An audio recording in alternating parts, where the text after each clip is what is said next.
For the past almost 4 years now, my camera of choice has been my iPhone XR, and that's produced some pretty good quality video content, which I'm sure you've seen. Some of it even in 4K, although I don't do that too much just because of the size of the files. But I thought it was about time for an upgrade. And now I'll be using the iPhone 14 Pro. This will be my first time using a Pro model phone, so I'm kind of excited to see what I can do with these new cameras that are on here. They should be a lot more capable than what the XR can do. I mean, I've been able to get some detailed shots, but this is supposed to do a really good job of getting in for some close macro shots, which should show really nicely on the different details and other things. So I think I'll be able to create even better videos now than what I've been doing. And for this video, I thought I'd do some comparison shots and see just what kind of a difference I can get. And to really show some of the detail, I thought why not go ahead and use one of my highest end models, which is my ScaleTrains 8500 horsepower gas turbine. I'll be starting with the 10R here, which I'm holding now. So just to start out, I'll move in close here, see how close I can get on the detail. And honestly, this camera does still do very well, just for being a single lens and one of the more basic ones available from Apple at the time. See if I can zoom in on that right there on the door. So you can still kind of read that, the fire extinguisher inside. See the other small details around and the logos. Looks like this is about as close as I can get though. Really not bad.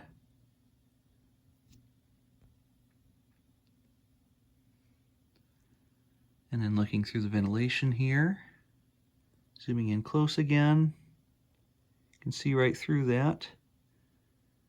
Wonder if I can focus on anything behind it though. Well, not really. Probably not even worth trying there. This model really does have a ton of detail around it. It's really impressive what they did here. There's etched parts everywhere, all really fine scale. Paint quality is top notch.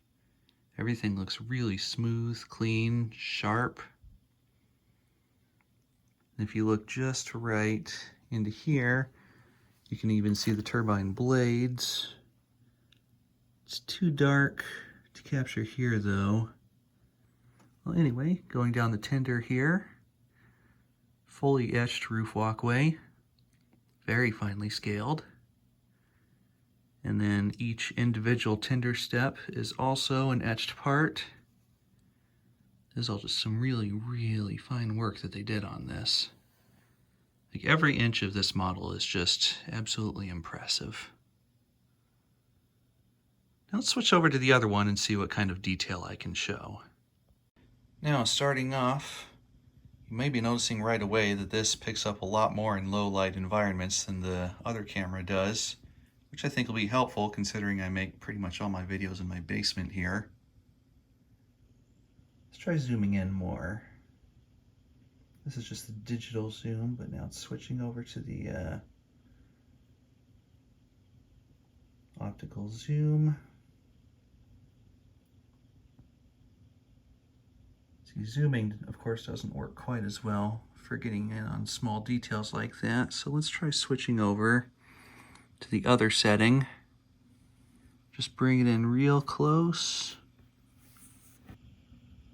And that is really, really getting in close on that shot. You can start to see some of the grain in the plastic and the paint, which I don't think was nearly as visible on the other camera. Label down here. I wonder if I can read that. You can still almost read it.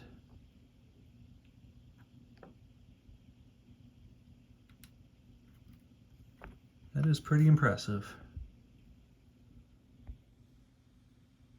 And once again, going around the other areas, there's some of the etched detail.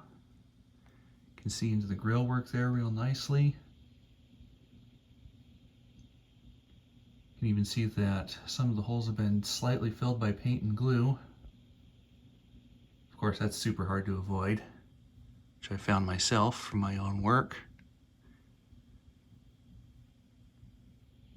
Some of the ventilation inside of there. Let's look at this again. On the other one, I couldn't really see past the grills. But this really does show just how finely scaled these etched parts are. That is really amazing.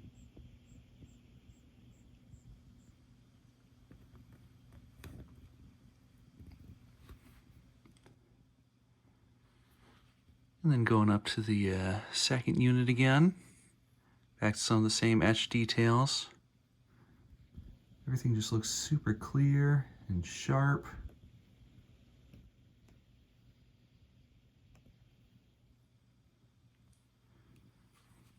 A lot of details on the side here with all the different grab irons and other parts. I'm going to try again, zooming in on this inside of here.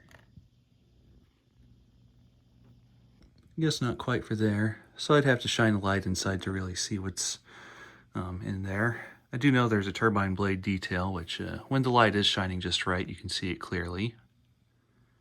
And on the museum quality version of this model that costs about twice as much as the one I have, they even motorized that blade to start working when the model hits about 30 scale miles per hour. Fuel tender again. All sorts of etched detail around the steps, everywhere else. Very nice see-through effect. Well, not effect, it's actually see-through, of course. Zooming in, you can just about see, you really can see that they put some actual like rivet, bolt head detail into those etched walkways. And now back to the 10R camera. Here's showing some of the underframe detail. You can see a lot in there. Those are all molded plastic parts, so they're kind of flexible. And that's good for when you're trying to work around them or have to get into the model, because that makes it easier to kind of push them around to get some of the screws where needed. And then these sanding lines here, those are really flexible, and that's especially good since in some areas the trucks tend to catch on them a little bit, so they just kind of spring out of the way. I do want to see just how close of a photograph I can get of that label there. Kind of wonder how that'll look on the 10R camera. Let's take a look at that real quick. Now back to the 14 Pro again. Just getting in close on some of these underframe details. Once again, you can see all the plastic there. I can zoom in even more. Really get in close. You can see just how much pipework is under there, and even going underneath the pilot where you would never even see without flipping the thing over. So that's some real good attention to detail that they went to. Really is a lot of detail to look over on this model. There are only some areas like underneath, like this area, where they didn't put anything. Of course, there may not have been much to show there anyway.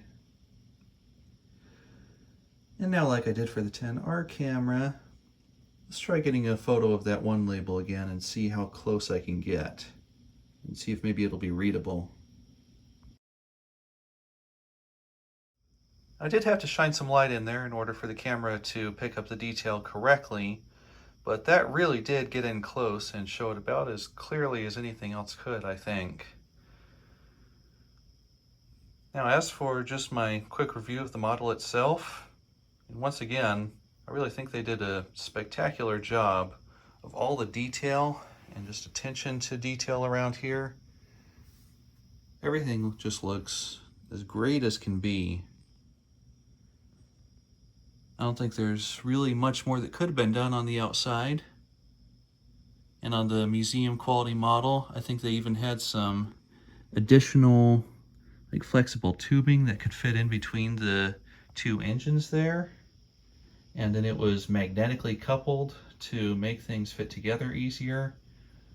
These two that are on top are just basic rubber tubes that press onto some little tabs, and they work all right. Sometimes they catch on those little hooks and pull out though, so it's not exactly perfect, but they do work and it's a nice little add-on. You really do need tweezers to put them in place though, because it's just about impossible any other way. In the interior, it's fully detailed and painted at least to a basic level. The chairs, you can't really see much this way, but the chairs are painted so that the padding is black, and on the ones that include their sound electronics, the dashboard inside of the cab actually lights up, which I think is a really cool feature that I haven't heard of anyone doing before now. So once again, some really great attention to detail there. And the lights, they're constant LEDs. It takes a few volts to get it going, and it is directional. All units have lighting. There's the backup light on the second unit, headlight on the first, and then the tender also has its own backup light. And that looks really good. The number boards light up nicely, but they're also clearly visible even when turned off. Then for the quality of the chassis, I think it's really well done. There's some little things here that I think could have been better. I'm not going to try to open this up to show you, just because there are some little frustrating things about it. But the truck design, it's a bit difficult to get into for maintenance because the bottom plates, they're snapped on. You kind of have to work them off a little at a time, going kind of with that motion until they pop off. And even then, they have some thin contacts which come up like that. They're like these little contact fingers, and those touch the axle bearings instead of the axles or wheels themselves. So the electrical pickup isn't quite as good as it could be, but as long as you keep things clean and well adjusted, it shouldn't have any problems. And the wires are also soldered to those contacts. You can't pull it down more than about a ½ inch at the most, so it's kind of hard to get in and do maintenance. But when you don't have to do any maintenance, the running quality is excellent. It's smooth as can be, nice and quiet. So for the ones that have sound, the motors, they won't make any noise that's really perceptible over the actual speakers and sounds coming through it. I went for the non-sound edition, partly because it's cheaper, but also partly because I don't particularly like sound electronics. To me, they just sound a little too cheesy, I guess. It takes off nice and smooth. Both main units are powered with all-wheel drive and electrical pickup. Large 5-pole motors, each with dual flywheels. And both have a chassis that is solid die-cast metal and fills most of the space inside.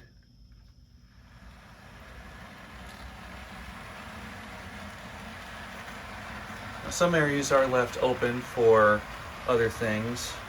And you can see I need to do some cleanup work on the tender to make its light work well. But that also has all-wheel electrical pickup. It's just a little too dirty to work correctly at the moment. But anyway, going inside, the speaker would actually fit right up in here.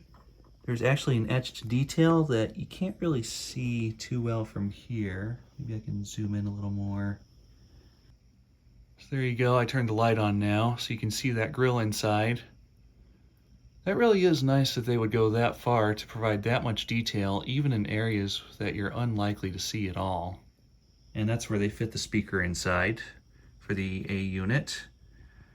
The B unit, I think they put the speaker in a similar location, but they also have this whole area kind of opened up so that they can do the operational motorized turbine in the Museum Quality Edition.